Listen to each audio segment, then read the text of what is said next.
trabalho da Larissa está intitulado como Viabilidade da aplicação da interface de sinal neuroelétrico e estimulação elétrica funcional, NEFES, de superfície, com campo magnético estático em uma pessoa com lesão medular completa. Dessa forma, Larissa, eu peço que você inicie a sua apresentação e boa sorte.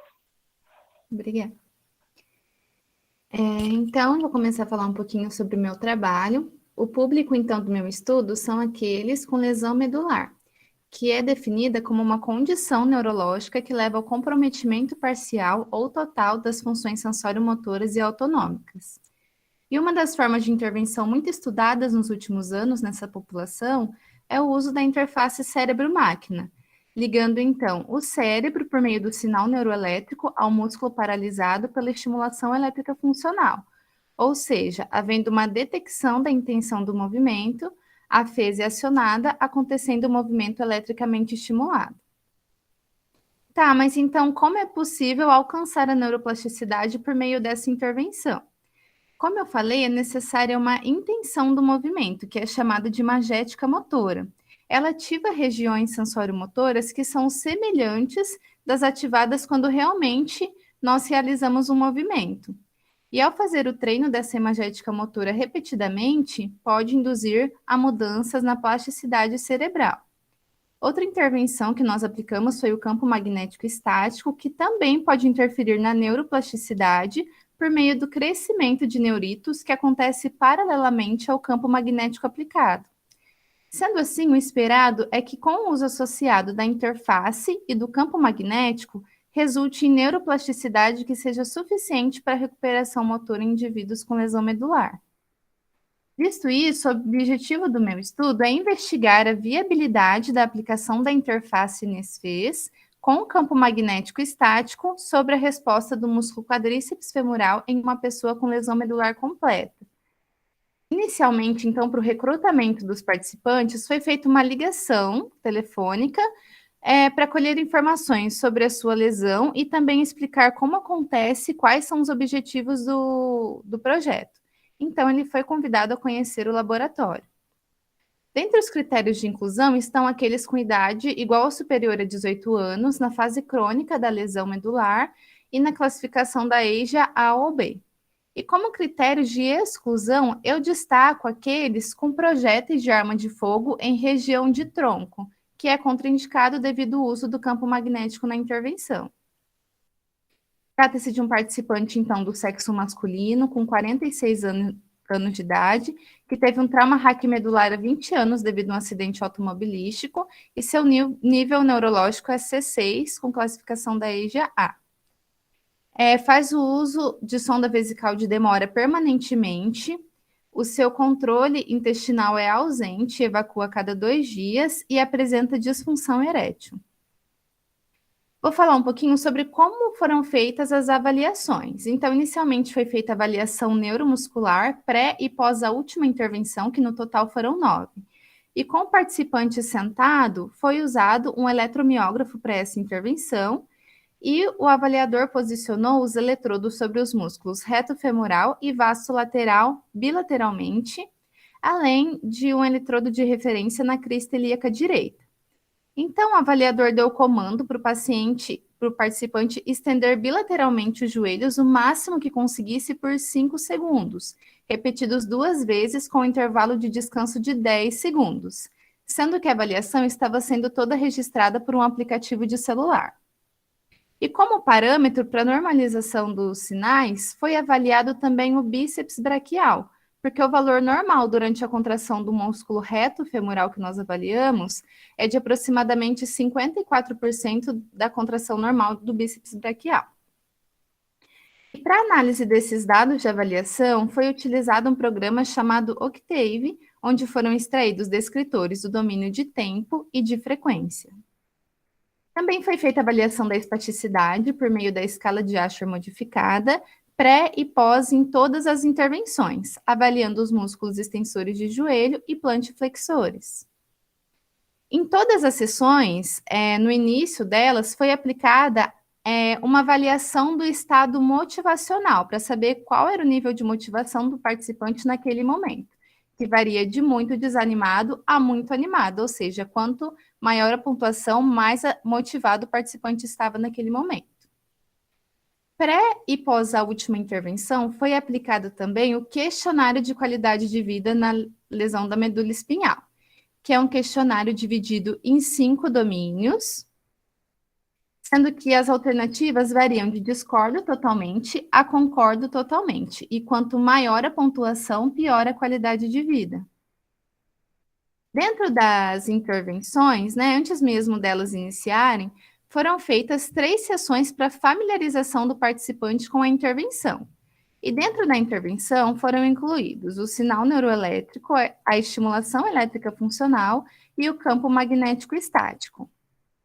Sobre o campo magnético, ele foi aplicado por meio de um ímã de neodímio centralizado sobre o nível da lesão medular, que no caso do participante foi C6. E para encontrar exatamente o posicionamento do campo magnético, nós utilizamos um gaussímetro, sendo que bem aqui sobre o campo magnético teria que dar um valor de aproximadamente 0,1 Tesla, que corresponde a 10.000 vezes o campo magnético da Terra.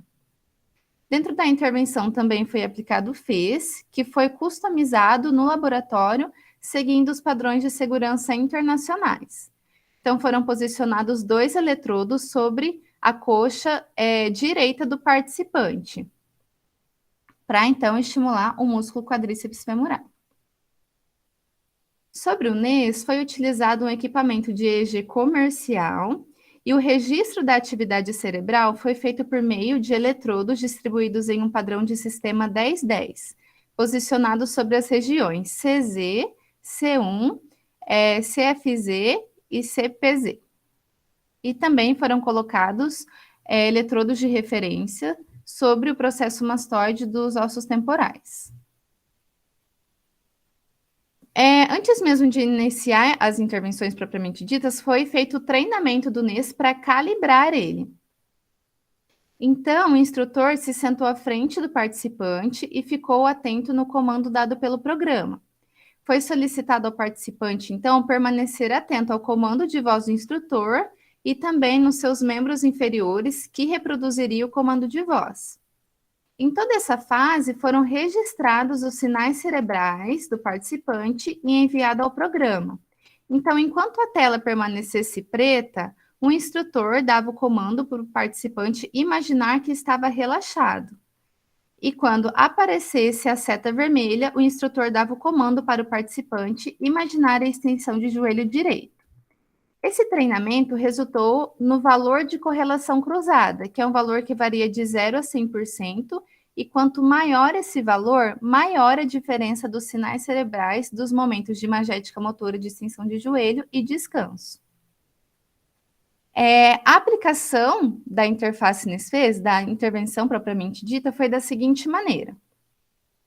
Era solicitado para o participante ou imaginar que estava relaxado ou imaginar a extensão de joelho. Os sinais elétricos eram enviados ao programa e aqui na tela do notebook sempre estava aparecendo um feedback. Ao imaginar o descanso, a barra permaneceria praticamente toda branca e ao imaginar o movimento de extensão de joelho, começava a subir aqui uma barrinha verde, que ao chegar a 72%, ativava o FES e então acontecia o movimento de extensão de joelho eletricamente estimulado. Eu trouxe esse vídeo para exemplificar a intervenção de um estudo similar. Então, eu peço para o participante ficar relaxado e a barrinha fica praticamente toda branca. E quando eu solicito a imagética motora de extensão de joelho, o FES é ativado e então acontece o movimento eletricamente estimulado. Para realizar essa intervenção, é preciso muita concentração do participante. E por isso foi sugerido que ele fizesse o treino da atenção plena por meio de um áudio todos os dias, no momento do dia em que ele se sentisse mais confortável.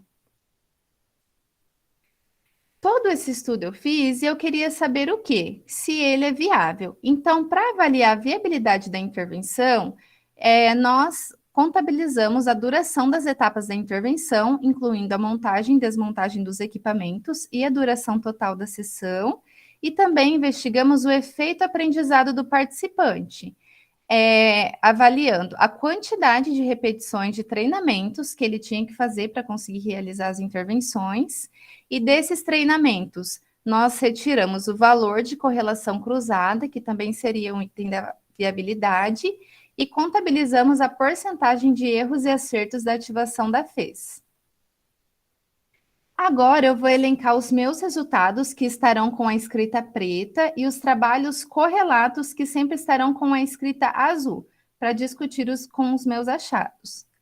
Então, sobre a avaliação neuromuscular, tanto os valores de domínio de tempo e de frequência não apresentaram alterações pós-intervenção.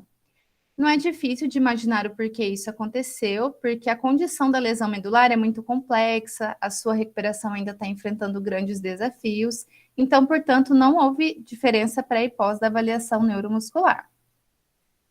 Sobre a avaliação da espasticidade, a avaliação pré-intervenção, por meio da escala de Ashford, na maioria das sessões foi 1+, tendo uma melhora nas últimas sessões, reduzindo o tônus para 1. E em praticamente todas as sessões, pós-avaliação, houve uma redução do tônus muscular. Eu trouxe esse estudo aqui que está citado, que mostra exatamente isso, o quanto é consolidado que a FES reduz o tônus muscular.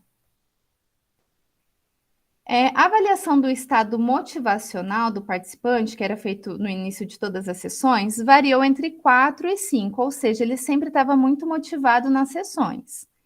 Porém, não houve relações entre o nível da motivação com os valores de correlação cruzada resultantes do treinamento do NES. E por isso, o seu estado motivacional pode não ter influenciado o seu desempenho. Em contrapartida, um estudo mostrou que há sim relações entre o humor e o desempenho, o que não aconteceu no meu estudo. Mas logo eu vou contextualizar o provável motivo do participante sempre estar muito motivado nas sessões. Em relação à avaliação da qualidade de vida, os resultados estão representados aqui nessa tabela. E como mostrado, o único domínio que teve melhora foi o estado geral da saúde. O restante dos domínios, inclusive a pontuação total, obtiveram um aumento, ou seja, um declínio da qualidade de vida. Esse fato pode ser explicado pelo estudo ter sido realizado durante a pandemia, comprometendo principalmente as relações sociais e também o domínio de aspectos emocionais. Destacando o domínio das relações sociais, o participante respondeu em uma das perguntas que não participa de grupos sociais. Então, por ele não participar de grupos sociais, pode ter motivado ele ir nas sessões, né? Por isso a pontuação dele sempre estava tão alta sobre a motivação atual. Em relação ao campo magnético, não houve melhora, como eu tinha dito, da condição neuromuscular pelo seu uso, o que é contrário quando se usa o campo magnético em um modelo animal, principalmente na fase aguda da lesão. Sobre a interface NES-FES, o que podemos destacar é que foram feitas 3 sessões para o participante se familiarizar e mais 9 sessões, sendo que em todas elas foram feitos o treinamento do NES. Mas um estudo similar ao nosso, mas com um número maior de sessões para reabilitação da marcha, investiu sessões em denominadas triagens para avaliar se o participante poderia controlar o NES e também em treinamentos com o NES, né, para aprender a deambular dentro de um ambiente de realidade virtual, para quando realmente ele fosse controlar a interface, já tivesse maior domínio. Então, por isso, é imprescindível um maior número de sessões para familiarização, para aumentar a confiança sobre o domínio da interface, alcançando, então, um bom desempenho. Outro fator a ser considerado para melhorar o desempenho do participante foi o treino da atenção plena por meio do áudio. Só que dentre os comandos do áudio era solicitado a sensação corporal, como o posicionamento dos membros inferiores. Só que nós sabemos das alterações sensoriais dos indivíduos com lesão medular. Tá, mas então o treino da atenção plena não funciona para essa população? A questão não é essa, mas é que são necessárias intervenções específicas, como um áudio adequado para a realidade do indivíduo, para então explorar realmente o que ele tem de informação sensorial. Em relação à viabilidade da intervenção, nós podemos observar que a montagem dos equipamentos teve uma redução gradual do tempo, né, que foi feito pelo terapeuta, o que pode ser explicado pelo aumento da sua habilidade em realizando essa tarefa. Já a desmontagem, não houve muita alteração do tempo, também pode ser explicada por ser uma tarefa muito intuitiva. O tempo de montagem e desmontagem dos equipamentos chegou próximo de 10 minutos e o tempo total da sessão foi de em torno de 1 hora. Em relação à viabilidade, mas dentro do efeito aprendizado do participante, ele realizou de 1 a 3 treinamentos por sessão. E apesar dele negar fadiga mental, quando ultrapassavam 3 treinamentos na sessão, havia uma redução substancial dos valores de correlação cruzada. Um estudo mostrou que a fadiga mental pode aumentar o tempo de reação, de erros e também de alarmes falsos, além de reduzir a eficiência do desempenho. Então, apesar do indivíduo aqui ter negado, ele pode ter tido sim fadiga mental que resultou em um declínio do valor de correlação cruzada. Essa figura mostra a porcentagem de espasmos em roxo, de erros em vermelho e acertos em verde. Primeiro, eu destaco os espasmos musculares, que podem ter acontecido não por uma resposta mental do participante, mas pela interferência da medição do NES. Por se mexer, pode ter causado essa alteração. Já em relação aos erros, eles foram contabilizados em 2 situações: ou pela ativação da fez sem a intenção do movimento, ou a não ativação da fez quando solicitada a imagética motora. Ou seja, esse erro é uma resposta não intencional do participante para a ativação do fez. Sobre os valores de correlação cruzada, ele é representado aqui no gráfico por essa linha tracejada. Podemos observar que esse valor nas primeiras sessões foram bem baixos, tendo um aumento gradual, o que pode ser explicado pelo efeito aprendizado do participante. E quanto menor o valor de correlação cruzada, nós podemos observar que maior foi a porcentagem dos erros. Em contrapartida, quanto maior o valor de correlação cruzada, maior foi a porcentagem de acertos. Então, o valor médio de correlação cruzada foi de 67% do nosso participante, alcançando 84%. Já um estudo com 30 sessões, que foi muito similar ao nosso, o valor médio de correlação cruzada do participante foi 78%, chegando a 94% nas sessões 20 e 21. Dessa forma, verificamos que o efeito aprendizado pode interferir no seu desempenho e o valor de correlação cruzada pode ter se restringido ao número reduzido de sessões. Então, como conclusão, que nós podemos ver que a interface NES-FES é uma ferramenta complementar para movimentar a musculatura paralisada, ela também reduz a espasticidade, além de melhorar a qualidade de vida, principalmente no que diz respeito ao estado geral da saúde. E no decorrer da intervenção, o participante apresentou um efeito aprendizado em relação ao número de repetição de treinamentos, que chegou até 3. Sobre os valores de correlação cruzada, ele alcançou um bom valor de 84% e chegou a 53% da porcentagem de acerto na ativação do fez. E dentro da duração da intervenção, chegou em média de 1 hora o tempo da sessão, que é muito próximo a uma terapia convencional. Lembrando que a interface, essa intervenção, ela não substitui a fisioterapia, mas, visto os seus benefícios, ela pode ser utilizada com alternâncias. Então, muito obrigada.